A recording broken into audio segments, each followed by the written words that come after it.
வணக்கம். நித்யசுபம் சார்பில் உங்கள் நிஷா. இங்கு குறிப்பிடும் கணிப்புகள் அனைத்தும் பொதுவான ராசி மற்றும் லக்கணத்தை வைத்தே கணக்கிட்டுள்ளோம். உங்களது தனிப்பட்ட கணிப்பை எங்களது வலைத்தளத்தில் பெற்றுக்கொள்ளலாம்.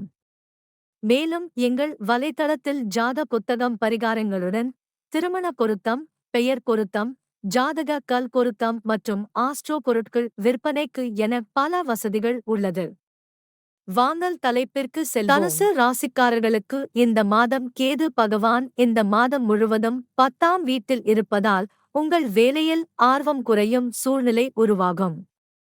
குழப்பம் காரணமாக உங்கள் வேலையில் முறைகேடுகள் ஏற்படும் வாய்ப்புகள் மற்றும் உங்கள் மேலதிகாரிகளின் கோபத்திற்கும் நீங்கள் ஆளாக நேரிடலாம். எனவே நீங்கள் மிகவும் கவனமாக இருக்க வேண்டும் மற்றும் உங்கள் வேலையில் கவனம் செலுத்த வேண்டும். வியாபாரத்தில் முன்னேற்றம் ஏற்படும் மற்றும் வணிக நிறுவனங்களுடனான உங்கள் உறவு அதிகரிக்கும். தொழில் பங்குதாரரின் உதவியால் வியாபாரத்தில் முன்னேற்றம் ஏற்படும். அரசாங்கத் துறையுடன் சில வகையான உறவை ஏற்படுத்துவதன் மூலம் உங்கள் வணிகத்தை புதிய திசையில் முன்னேற்றுவதில் வெற்றி பெறலாம். 5ஆம் வீட்டின் அதிபதி செவ்வாய் 5ஆம் வீட்டில் நிலைத்து படிப்பில் ஆர்வத்தையும் ஏற்படுத்துவார். உங்கள் பாடங்களை விரைவாகவும் நல்ல முறையில் படிக்க விரும்புவீர்கள். இந்த மாதம் நீங்கள் புதிதாக ஒன்றை படிப்பீர்கள், புதிதாக ஒன்றை கற்றுக்கொள்வீர்கள். ஆனால் சுற்றியுள்ள சூழ்நிலை மற்றும் குடும்ப சூழ்நிலை சில பிரச்சனைகளை உருவாக்கும். இது உங்கள் படிப்பை பாதிக்கும், எனவே நீங்கள் கொஞ்சம் கவனமாக இருக்க வேண்டும், ஏனென்றால் உங்களைச் சுற்றியுள்ளவர்கள் உங்கள் படிப்பை தடுக்கும் சூழ்நிலையை உருவாக்குவார்கள். படிப்பில் கவனம் செலுத்த வேண்டும், அப்போதுதான் வெற்றி கிடைக்கும். 2ஆம் வீட்டின் அதிபதியான சனி 3ஆம் வீட்டில் இருப்பார். இதன் காரணமாக உங்கள் பணத்தை உங்கள் உடன்பிறந்தவர்களின் தேவைகளுக்காக செலவிடலாம். அவர்களுடனான உங்கள் உறவு இனிமையாக இருக்கும் மற்றும் அவர்களின் ஆதரவும் உங்களுடன் இருக்கும் மற்றும் அவர்கள் உங்கள் துணிச்சலுடனும் வலிமையுடனும் முன்னேறுவார்கள்.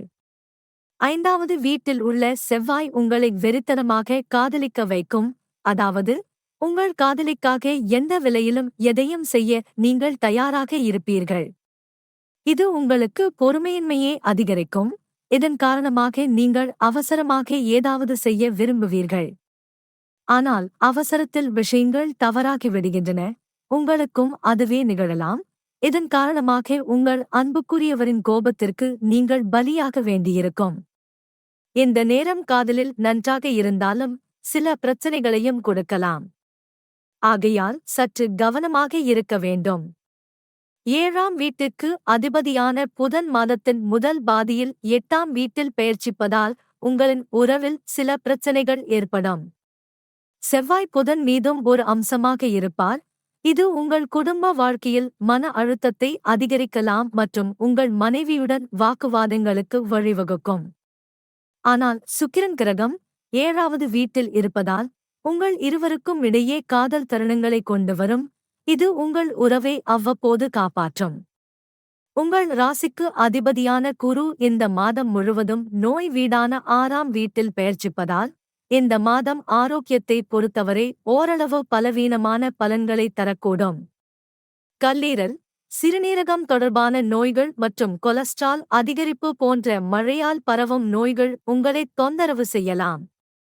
பரிகாரம்: சுத்தமான குங்குமம் அல்லது மஞ்சளால் செய்யப்பட்ட போட்டு தினமும் நெற்றியில் வைக்க வேண்டும்.